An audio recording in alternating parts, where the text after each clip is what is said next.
Welcome back for the second day. So today we'll go with, again, 6 talks, 1 online, the rest will be in person. We will have 1 tutorial again, 2 of our contribution of the courses that we have, and then we have a change of the program, so keep on that one.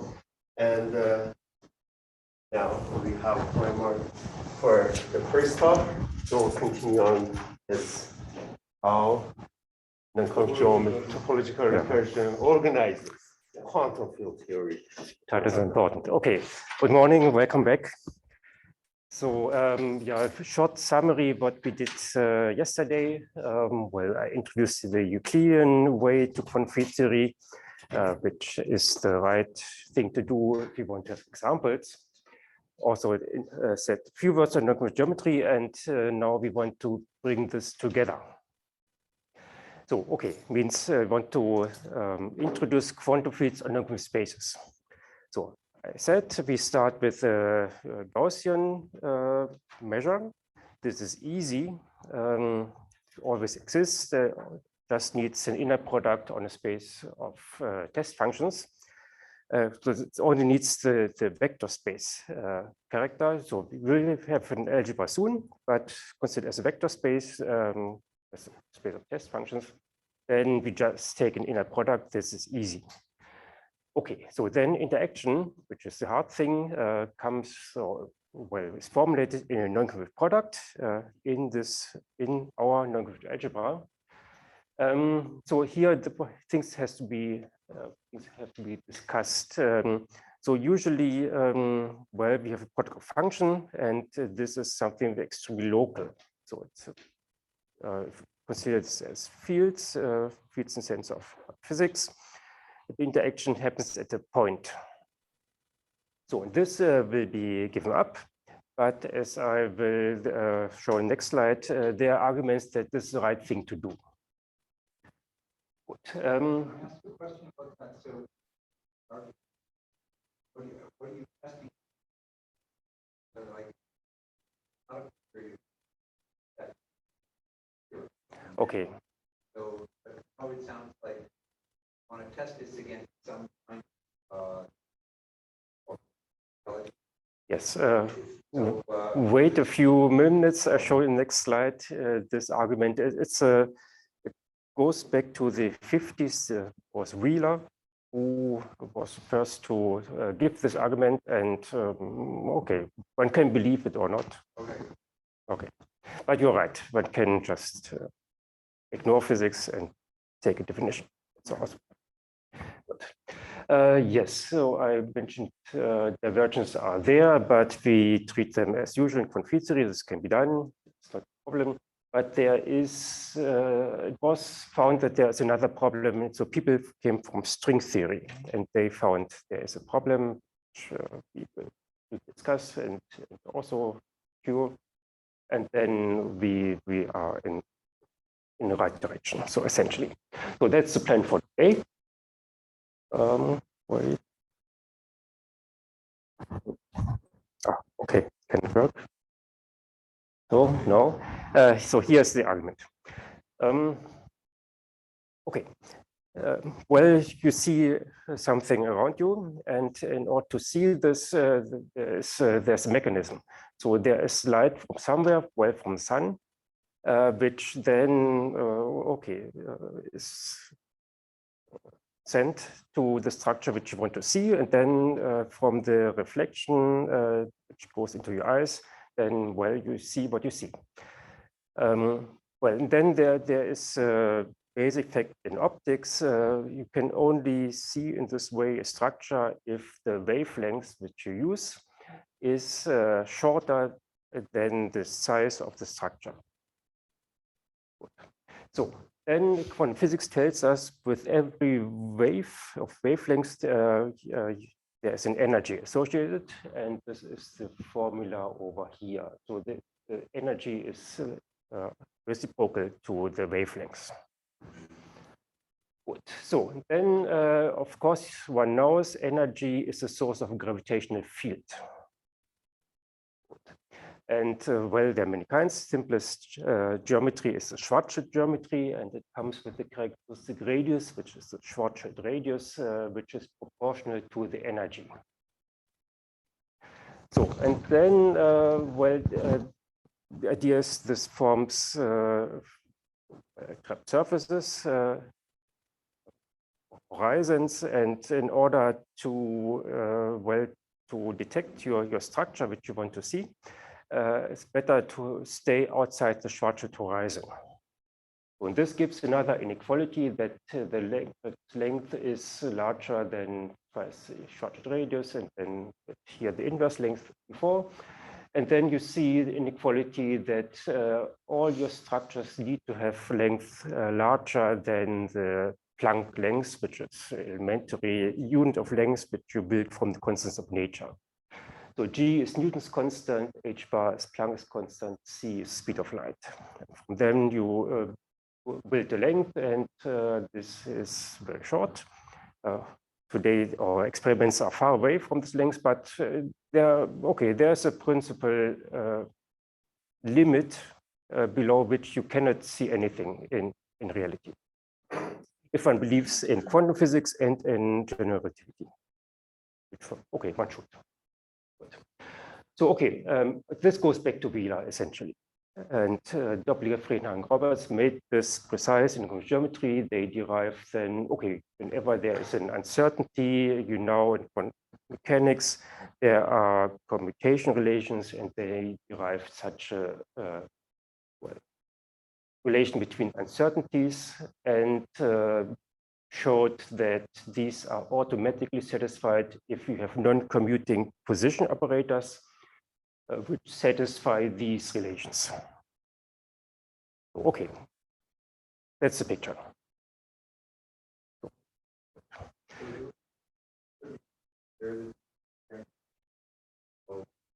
Yes, exactly. Yes. All right, so okay. Therefore, it's a natural thing to do quantum field theory not on a manifold, so commutative spectral, but on a non-commutative space. There is a but there is sort of old version of kind of more sort of understand this less detailed version of arguments as a probe distances low Planck scale. You must, by uncertainty relation, the energy space uncertainty relation must have such huge, quite huge energy in space, and then because of the Schwarzschild radius, uniform kind of black hole. So space, basic space-time uses so in that, so this is kind of very, very hand wavy, but essentially. Okay, so therefore we should believe that our world around us is non-commutative. To combine it, theories, general relativity, quantum mechanics, at a scale where you actually don't know if it's compatible and does not seem compatible, and you so you think it's true that this is actually the case, or can you have a theory having both things in one, where you have actually well, there can so for instance, string theory is exactly based on the same idea that your objects are not points, extended objects, so these strings which have typical extension of the Planck length. So of course, well, of course there are problems, but there are models, string theory, and also what I want to do here, which implement the idea. But I mean, string theory is also believed that space-time cease to exist. But they don't know what. You can also argue with the renormalization group. So gravity is not renormalizable, and in order to exist, well, the renormalization flow has to stop somewhere at some finite length scale. So there are many indications that, well, having a manifold as space and time is not the right choice.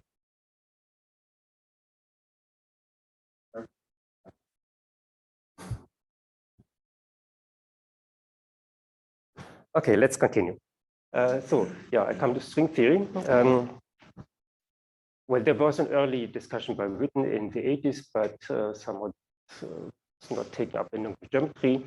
So what was really important is there were several developments, and one there appeared symmetries, dualities in the 90s, and was understood there's not one string theory, there are many, 5 or whatever. And they should be part of a larger picture, which was called M theory. Nobody knew what M theory is, and there were proposals that M theory is a sort of matrix model. Don't ask me, I'm not the expert. And then in this picture, there appeared, I would say, a very influential paper by Kohn, Douglas, and Schwarz, who, well, M theory lives also in higher dimension, the string theory, I think in 11 dimension. And you have to compactify sufficiently many dimensions to get to 4 dimension. So, well, in string theory, you use Calabi-Yau manifolds, and well, Kohn-Douglas-Schwarz proposed to do it on noncommutative torus.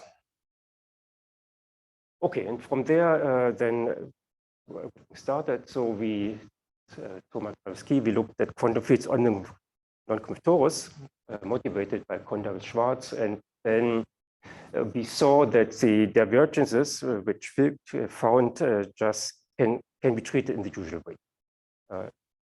Well, perturbed differentiation, Hopf algebra is behind. Of course, this was discovered later, and so on. UV, yeah, I can't. So on the other hand, okay, there are other things in string theory. There are D-branes, where well, hypersurfaces or well, surfaces on which the ends of strings well end. And Chomeros found that there's an effective description in terms of if you put a magnetic field on these branes, then effectively your speeds. Okay, I'm not an expert. So there is so-called operator product expansion, and effectively this creates a noncommutative product, which is the Moyal product. So the Moyal product is essentially one which realizes Bishop Raimar this relation. I'll come to it. This was important. Well, discovery, which was a few weeks later taken up by Seiberg and Witten, who enormously extended this, was a 100-page paper, and introduced what was very influential transformation. So actually, the Moyal product is a sort of deformation quantization. Say more. And if you truncate it to a certain order, in sense of deformation quantization, then you get a certain map between objects of the commutative to the non-commutative theory and vice versa. Okay, and then Sorry. Yeah. I mean, good, bad. So, going on community doesn't gain you much. well, I somehow, for me, this is the wrong picture. So there, it is more than a formal deformation. I would say more. I think the argument is formal. It's formal, of course. Sure. Yeah. No, I completely agree. Yeah. Yeah. And then, so there are just things which don't compute. And so anyway, many people then became interested in the subject, and there was really surprised. So people, meanwhile, von Ramsong and Seiberg, they did very simple thing. They computed scalar fields on this Moyal space. At one loop, everything's all right, but they went further. So they started, is it possible to do anything beyond one loop? And they found this will not work. So there's a problem which they called ultraviolet infrared mixing. Roughly, the idea is the planar graphs, okay, they are divergent, but you treat them. The non-planar graphs, they are already finite. But such that if you, well, then you can compute it. Essentially, this is a modified Bessel function, which has a characteristic behavior. So if the momentum goes to 0, which is the infrared case, then, okay, it's sort of divergence. Well, the momentum is, of course, fixed, and then everything's all right. But if you insert these contributions as so-called subgraphs in a larger picture, then you can find a regime where the problem appears. So this is more or less the result. And it was beautifully then discussed in Chapter and Raimar. So anyway, this was found that there's a problem, and the problem has a solution, and that's something which I want to discuss. Yes. It's a second order problem. No, it's higher order. It's not second, I think, is also okay at some higher order. If you build particular Feynman graphs. Higher order for the planar graph already? For the planar, yes. Okay, in total, it's a non-planar. But so the external graph is in which you insert is planar. And you integrate over the internal momentum, you know what I mean. But there you insert subgraphs which have this sort of infrared divergence. Because you integrate over everything, you go into the region where it's dangerous.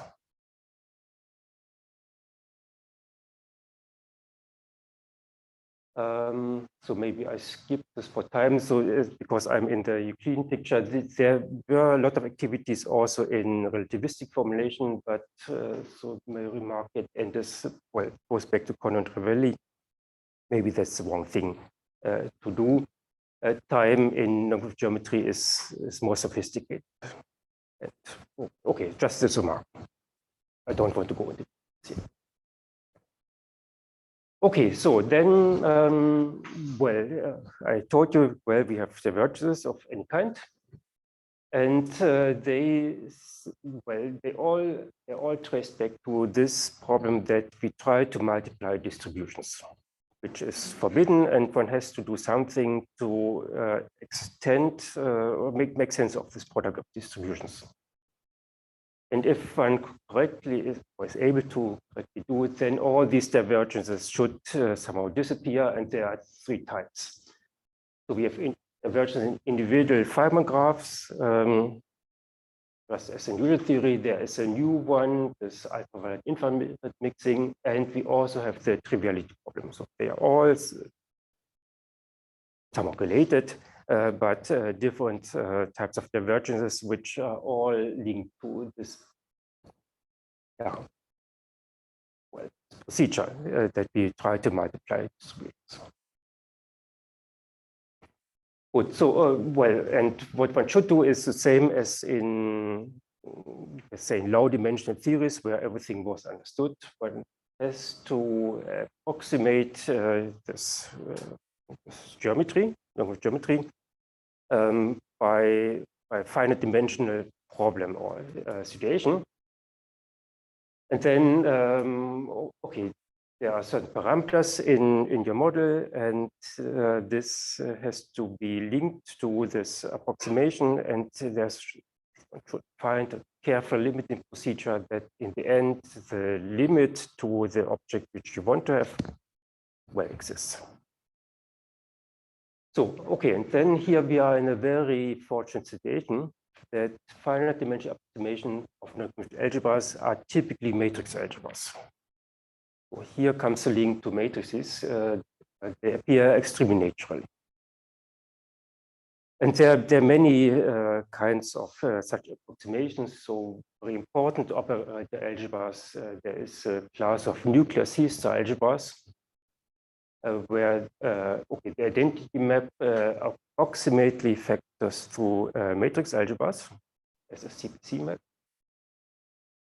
And there's another class, AF algebras, inductive limit of sequence of matrix algebras, and there are plenty of them. So just to mark, these two examples are not good for us because we need here an analog of test functions. So we need a Fréchet topology, not a norm topology. But you can imagine this, well, there are plenty of them. It's the absolute natural thing to do in noncommutative geometry.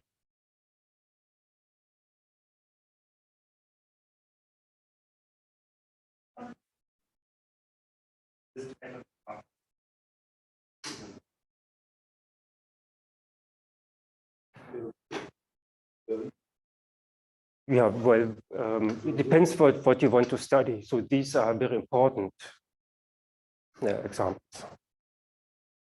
So, well, I have colleagues in Münster who are particularly interested in classification of these things.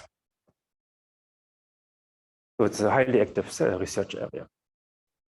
But for me, it's not the right thing. So we need well, Fréchet algebras.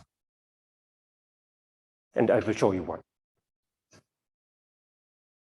So just in short, say, so property understood. The question of product distribution. Yes. We will move books on all these things to start with. So what is the replacement? Say in one sentence. Well, okay. Slogan. The slogan is we go to finite dimensional approximation. Well, first of your test functions essentially. And then the dual is also finite dimensional. So then everything you can multiply in the dual. But you want to go back, of course, because here then you have more symmetries. Okay, there's more or less desired. And then well, you have to work. You have to adjust parameters and take, okay, keep certain quantities fixed and then show the limit exists. So this is work. By the way, distributions, there's a format. I don't need this. Sure. It's an algebraic structure, but it's format. Yeah. I mean, you have to go into completions. Yeah, sure. You have to go into completions, but essentially it's a quasi-associative algebra. Yeah, okay, maybe one. Just a side. Okay, thanks. Okay, so let's do one example. So, okay, give yourself a skew-symmetric B times D matrix, and then well, declare such a star product of Schwarz functions. That is theta matrix just appears here, and well, okay, one can easily check that this gives an associative non-commutative product on Schwarz functions. And in fact, this is well, I would say prototype example. There are two. One is this product, and the other example is the non-commutative torus of a well, say a nice theory of strict deformation quantization, which is due to Mark Riefel. And so it's important. And there's also, you can also think of it in sense of deformation quantization, but this is really a convergent product. So everything is, you have topology really. Well, Where is that product? One? That's a pretty strange looking product. Actually, Well, this is what I want to show. Yes, it's a matrix In product. disguise, it's a compact operator. Yes. Okay, then in principle you can define your position operators, coordinate operators, and then the commutator is central, and it's so really example for the Doppler-Friedenhagen-Roberts model. I should say what they do is more sophisticated. They want to preserve Lorentz invariance, so rotational invariance, which is not the case here because this theta gives preferred directions in your space. And okay, anyway, one can discuss it. Good, so okay, then we have taken inner product on Schwarz functions. As I said, there's no product involved. It's just a vector space property, and we take just the usual one. So the usual scalar field theory. If we get Gauss measure on the on tempered distributions, and now the the natural thing is then to deform your Gauss measure by this quartic action term, and now you take this star product to define phi to the 4. So, and well, this is exactly what Binweiler, von Armstrong, and Seiberg discussed, and they found, well, this will not work. There is this ultraviolet infrared mixing problem, which came as a surprise, and but okay. So, okay, as I said, in order to understand all sorts of divergences, we have to go to a finite dimensional approximation. And as already Masoud pointed out, there is a very natural matrix formulation in this product. So there's an exercise which you can do. It starts with a strange observation that the Gaussian is a projector. So usually if you square it, of course, you get the 2 in the exponent, but this is not the case here. It's just a projector, and this is the starting point of everything. So then it's very similar to quantum mechanics, because you have more or less the same commutation relations as between position and momentum. And as you borrow from quantum mechanics, these combinations, they are creation and annihilation operators. Then you show that multiplying this Gaussian from the left with A, right with A bar, then you get 0. So this annihilates. And if you do it in the reversed order, then it creates modes. And then you build here your BMN by, okay, start multiplying A bar from the left with A from the right. And then just an easy exercise follows from the commutation relation that these B, KL, they behave as exactly as standard matrix spaces. There's a question. Can you read it? So it says, I have a question. Star only defines as Yes. phi, phi, star. Phi as Yes. Well, this is exactly the point. It's not defined correctly. The remark is completely right. It's not defined. One has to give a meaning via this approximation by matrix algebras, and then one hopes to make sense of it.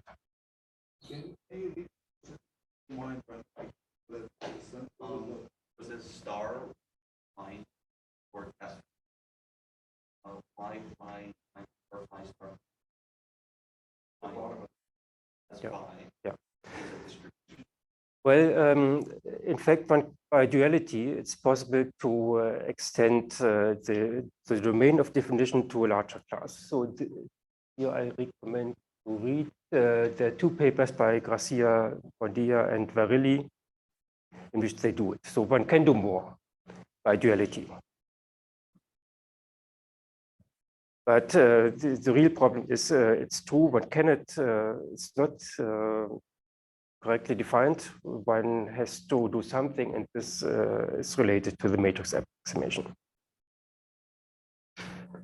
Okay, so here's our Frichet algebra. So we have this family of products. They give us a topology on space. We complete, so essentially take a vector space of infinite matrices with the Richet topology. And then, okay, call this A theta because theta is used here. It's one of the entries of the matrix.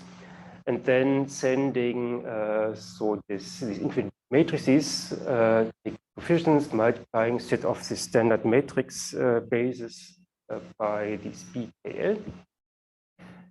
So to get the Schwarz function, then this implements an isomorphism of Richet algebras between infinite matrices, the topology, and this Moyal algebra.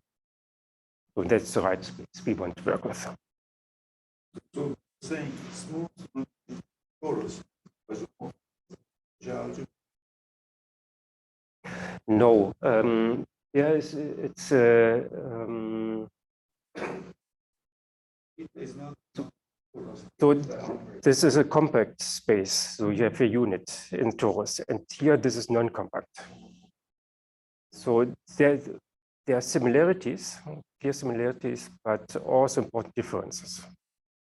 So theta is not No, sorry, this is just infinite matrices. matrix. Oh yeah. It's maybe bad notation. It's a smooth, smooth compact of. So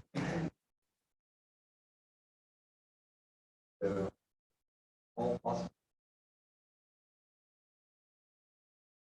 size of Well, you can view them as double index sequences and okay, define the product and you give a topology via this procedure. Arbitrary means Yes. no requirement. Don't multiply them ways you don't care about. Yes. Well, I think when you take a rapid, So that's the idea. usual matrix multiplication. That's what they. So you have to prove that the matrix product is continuous, which is then consequence here of this definition. It's a smooth subalgebra compact of. Right. It's Yes. really matrices of. Right. Right, So but these are- rapid is a sort of analog of Schwarz space in the world of. Well, it's exactly the same. Yeah, Here. but That's turns the out result. to be higher. So it's a nature thing to do. Another question. Yes. It says, just to ensure whether I'm our product has data is Yes. There is a theta here. And would mention I take this little theta as the well, central entry. remark of the star product. Zero, you're just a pointless product. But this generalization is not up from the directly, but In sense of oscillatory integrals, which okay, Mark, if we did, then can be made real also. Okay, so okay, let's consider this lambda 5 to the 4 star product A. We want to do it in dimension 4 in particular, and this just extends by okay in an easy way. To map to matrices as we know them, one has to use the Cantor pairing and generalization. So N2 is same as N under this natural diagonal isomorphism. So okay, we just work with ordinary matrices, but in fact they can also implement so higher dimensional objects.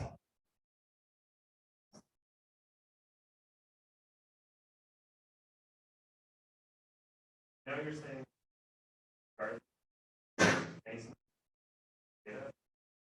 still are isomorphic.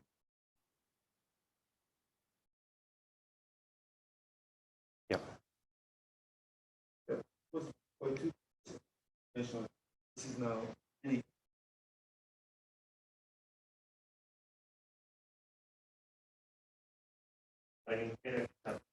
You can, yes. But you can always go with this. Always go with that is dimensional. No, you're right. In four dimensions, there are two essential eigenvalues, and they can be different. And so here it's assumed they are same. So by rescaling coordinates, so pair of coordinates, okay, this is somehow done here.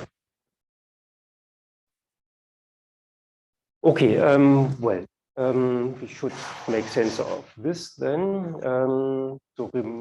But okay, no, the point is the previous product.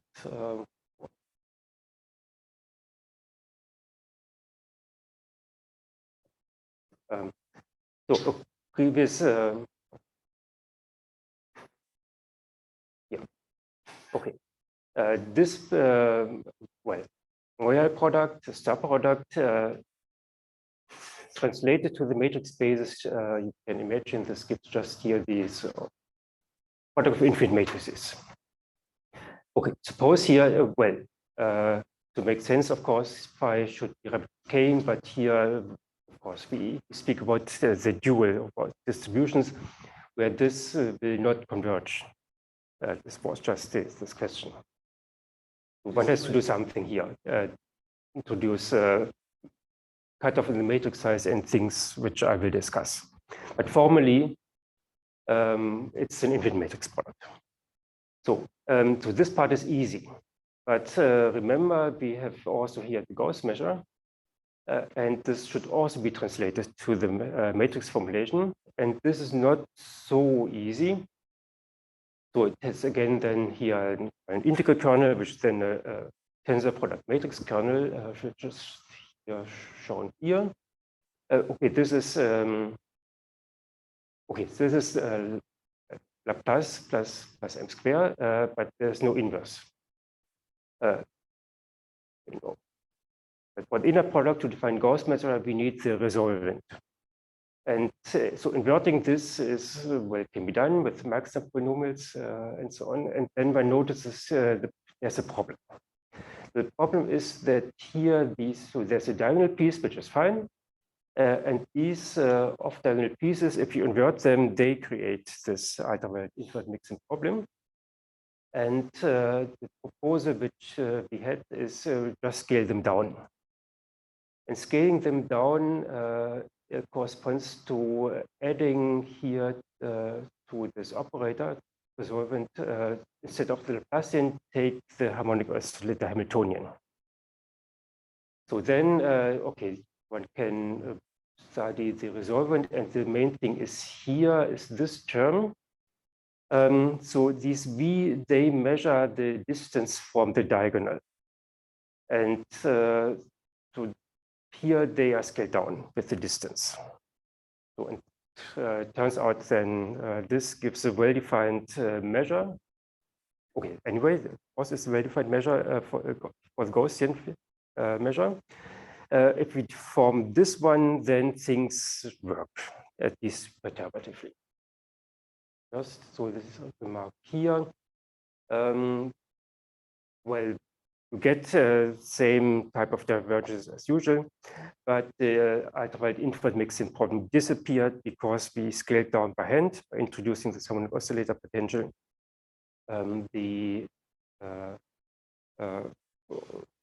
Okay, the distance from the diagonal is better if we add this oscillator potential.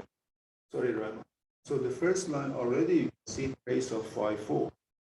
Sure. Yes. That's like so it's a bit so it's indeed a matrix model, but over infinite. Yes. Yes, So, but again, so phi is here distribution. This matrix product does not converge. This is formal.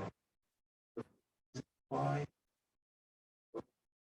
No, this lives. No, it lives in a dual. So this is a formal thing. This does not converge, and one has to do something. namely go to finite matrices, and then relate your parameters. So the lambda, which is remarked here, you have to scale your fields.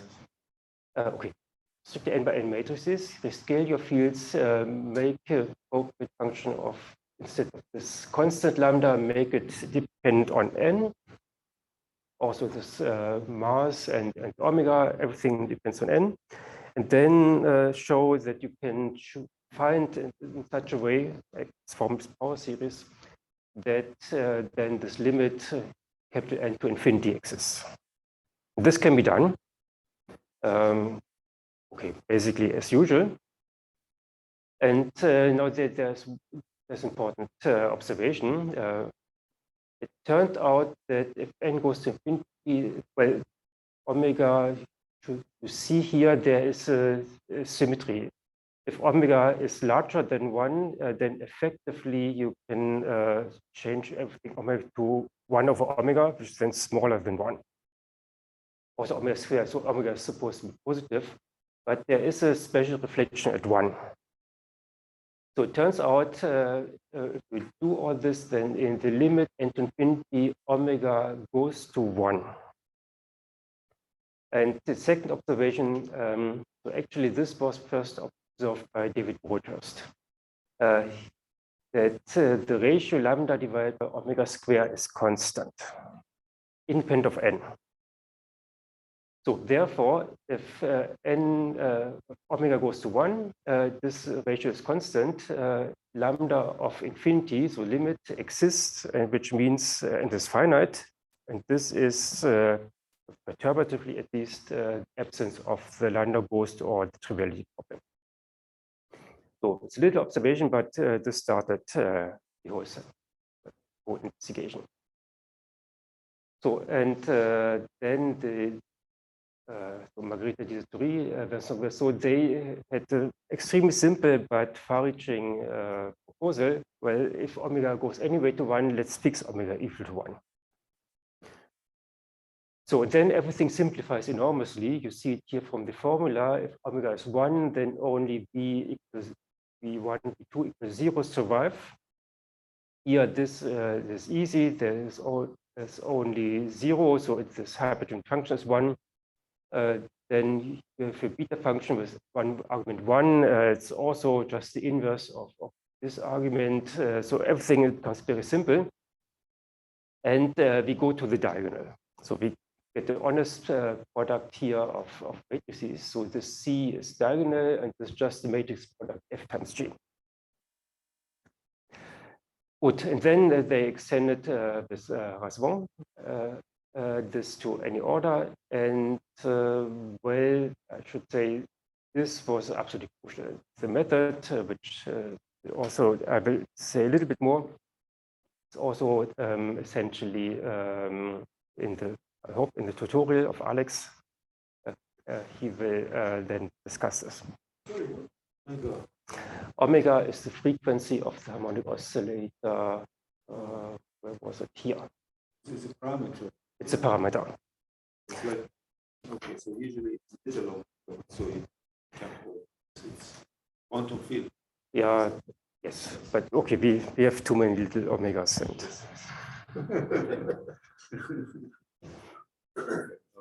okay. Good. Right, good. So here's a summary. No, there's, okay, first one important definition and discussion. So if you do it, maybe I should so set essentially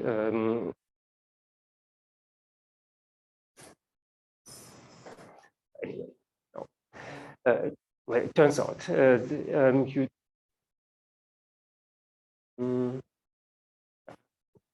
okay, consider this. Yeah. And well, then essentially everything comes for omega 1 is the matrix product, a weighted matrix product, and the weight is essentially these C's, they become just, you see it from here, the inverse of the first argument. So this is the sum of essentially because of this diagonality, sum of two eigenvalues of matrices, essentially. So, and these eigenvalues, essentially, they go with the theta parameter.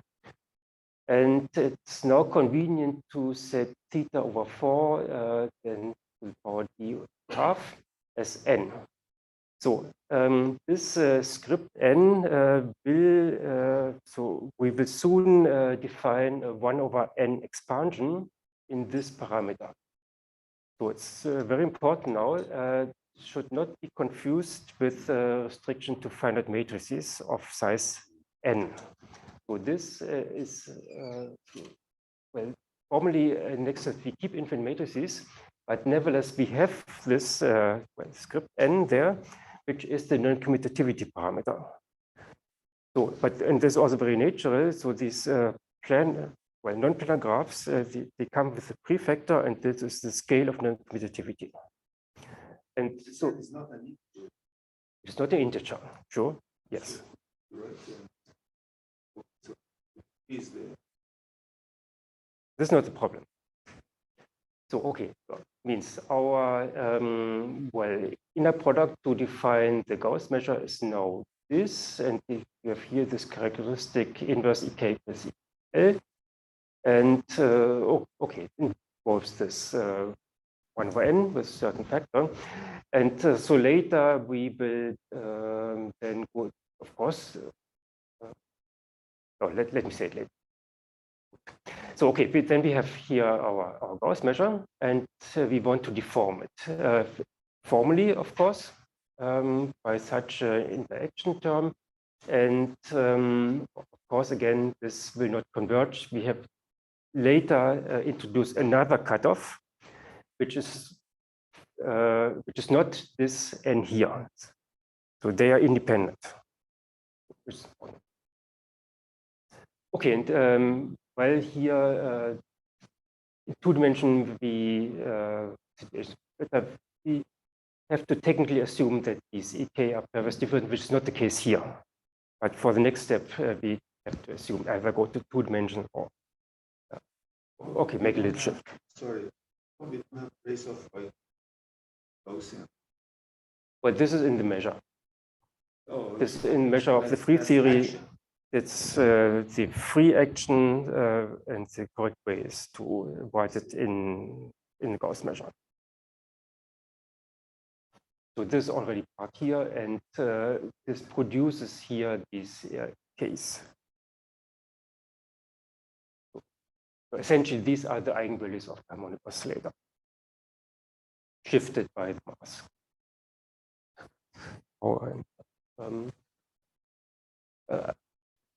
Okay, let's try to go a little bit further. So, okay, we've seen yesterday moments and cumulants. It's the same discussion here. So now about moments and cumulants of this measure. Okay, they are essentially connected with Fourier transform by differentiating with respect here to its entries of our test functions produce then moments. They okay. This is classical. This probability. So we here cumulants we have all partitions, not only the non-crossing. Good, and then okay, because of properties of the Gaussian measure and essentially the trace, it turns out that so if there are permutations involved. So if all these Ks are pairwise different, then this the cumulant is only non-zero if the Ls are a permutation of the Ks. And so permutation, then okay, turns out they only depend on the cycle type of the permutation, and then one can choose canonical ordering and define Gs, the sort of endpoint function, correlation functions, which are particularly ordered cumulants. And so they are the objects we're interested in. So essentially, the moments, they are made of these. And if we know all of them, we know all moments, and this is what we want to do. Capital what? Capital. Capital G. Here, this is just a name for this cumulant.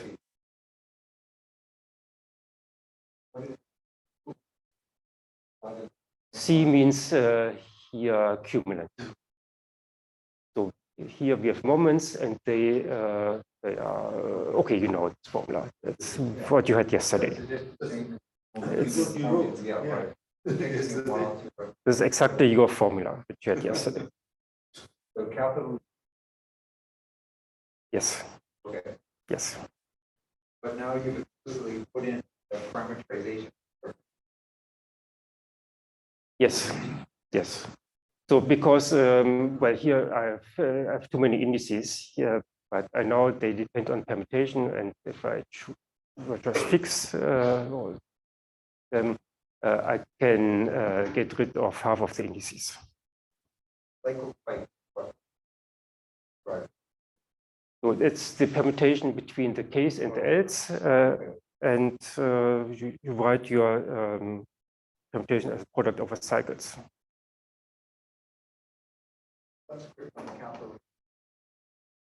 Well, this is just the matrix indices here, which are the central part of. So here I have any product of, and then I rearrange them because it is commutative as a product over cycles in permutation. And then, so every cycle, so I keep inside these are cycles.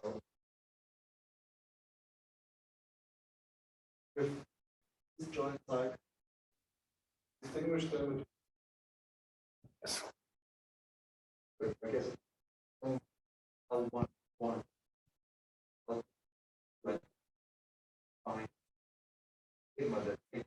Yes. Is now a permutation.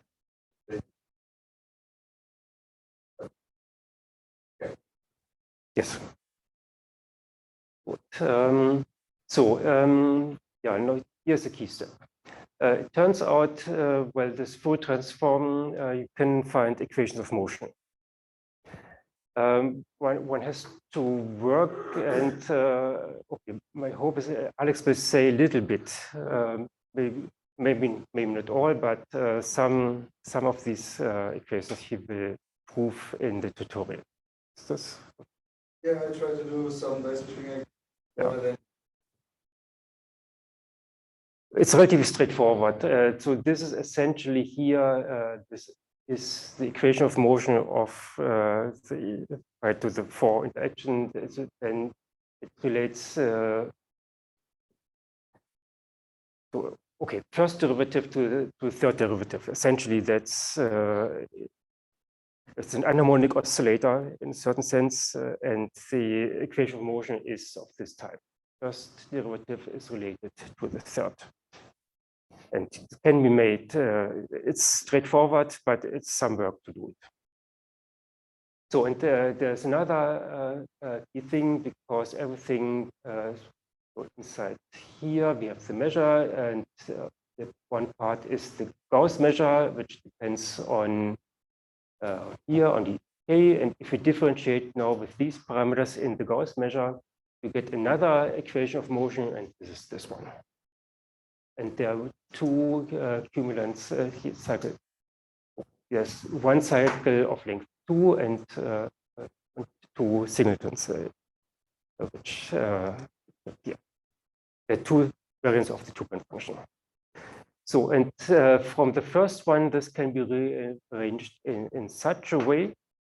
So, okay, equation was discovered by these people around Rousseau and Razvan-Guiraud, and okay, they called it the Watt or Watt-Takahashi identity, so which I hope Alex will do. So, and basically everything follows from these equations. So, well, again, here these sums will not merge. Later we will introduce a cutoff here, like this finite sum. Good. And here's an example. I just do this and then, okay, we continue tomorrow. I will derive. You will derive this. Yeah. Okay, good. So the main thing is there is an exercise which we will do in the afternoon.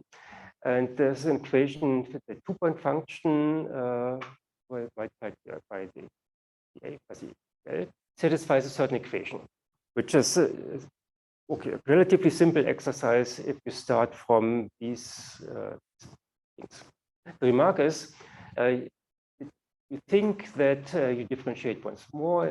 There is relates the two-point function to the four-point function, but because of these possibilities here to write the double derivative of the Fourier transform in terms of something else, you can get such an equation which only involves the two-point function or the two-point functions. But of course, this is still horrible. And now, let me check. Let me say still this. This is also important. Oh, you get such an equation. And then there's a key observation, namely that the way this GAB and so on, see it for instance in perturbation theory, appear, is that in fact these appear as evaluation of some other function, also called G, but it's a function of two complex variables. And if you evaluate this function at this EAAB, we get this cumulant GAB. So this is an important observation. You see it in perturbation theory and found into ribbon graphs. And we assume this is also true non-perturbatively. So, and then again, this function depends on other EKs as summation variables. And if we differentiate again, then we get the evaluation of another function, which we call T. So, and therefore, this previous equation, this one here starts, here it ends, can be understood as evaluation of an equation for complex variables taken at EAAB. And this equation is here. So now we are in a very good position. We have the tools of complex analysis, and we can more or less, we'll try to solve this equation. But now comes the genus expansion. So maybe I just show the slide, but I will start tomorrow here. So there will then be formal genus expansion, and this is in this script n, which is not the size of the matrices, it's the non-commutativity parameter. So in them, we do the genus expansion, and then we get an equation, non-linear equation just for the two-point function. And I start here tomorrow to discuss it and how to solve it. All right. So the genus expansion has infinite terms. As infinite terms, okay, as you ask, there's a remark here. These series will, of course, not converge. They have infinite terms. And, well, as usual, in particular, n is finite. It's not asymptotically to infinity. So one has to do something. And this is an open problem, open challenge for the future. But let's do it. And then term by term, genus by genus, we connect to topological recursion. So I mean, usually this expansion is finite. So No. No, it's infinite sum. but base of a n, the GUE. It's just a while zero. Like in this Euler-Zagier, for any finite expansion. I mean, those FGs. What's You it only have a called? certain number of edges and can't make arbitrarily large genus, right? Those You've only got FGNs 10 that edges, appear you know. in. Okay. Yes, that Put appear together in. really complicated when you run out of You edges. run Okay. out of possibilities. It's really Okay. finite. Okay. But at each step, perturbation. For next order in perturbation theory, you get a bunch of. If you want to have consider all numbers of edges at the end. I mean, in fact, the fact that it's fine, what allows you to the leading term already.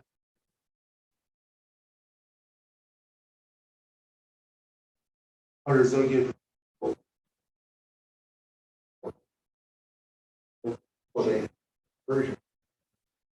okay. Because they couldn't find the one that showed that it. And then go all the way down. But the formula, that's not, the formula is not explicit. They use orthogonal. As far as I know, that formula is verbatim.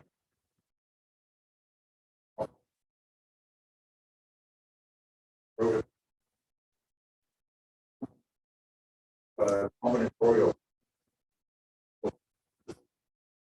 But also a formula for solving that more complicated involves both version plus some additional. So, the A for complicated.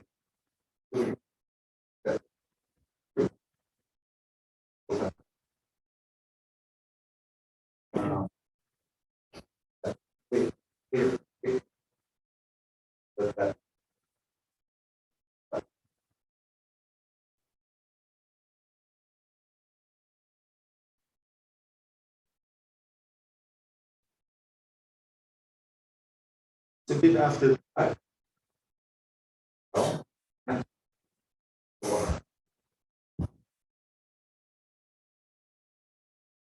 Good. Any other questions? Any comments? At some point, it was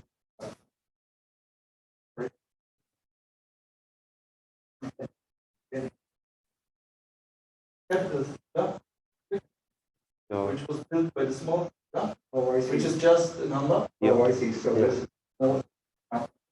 Yeah. So here's a scale. Yeah. It's a real number. Okay. But physically has a dimension, so a length or mass dimension. So it's more than a number. There's Planck length, Planck scale contained in it.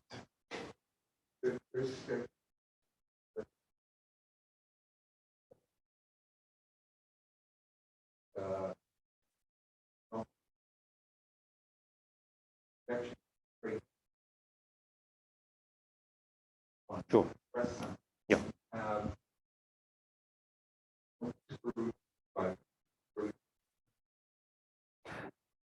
Okay. All like that.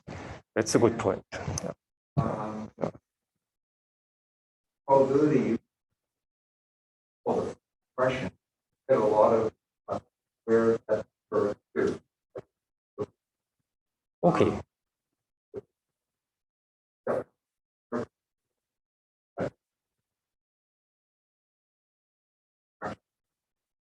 It's really just by taking gigantic things Yeah, and of course. chopping it down to a rational number, but that's very close to rational for that.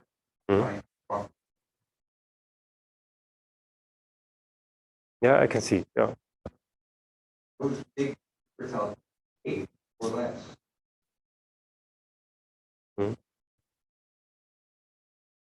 Thanks. I like this remark. Any other questions from our Zoom audience as well? Okay, then let's thank.